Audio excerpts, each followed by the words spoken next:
थोडंसं तेलाचं मोहन किंवा तुपाचं मोहन, गव्हाचं पीठ आणि पाणी व्यवस्थित 2-3 वेळा मळून घ्यायचं आहे. चांगली सॉफ्ट पुरी होते, खुसखुशीत. थोडंसं याच्यावरती पीठ लावायचं आणि छोटासा उंडा घ्यायचा.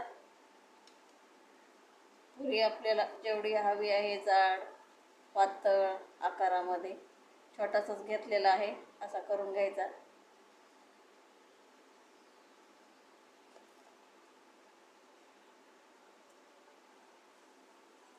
हळूवार असं लाटून घ्यायचं, आलटून पलटून.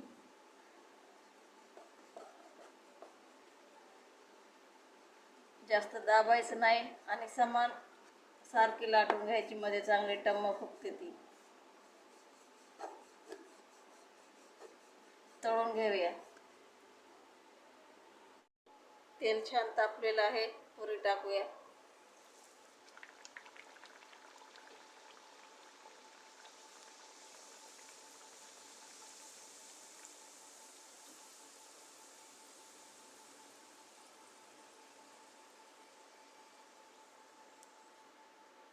पलटी करूया.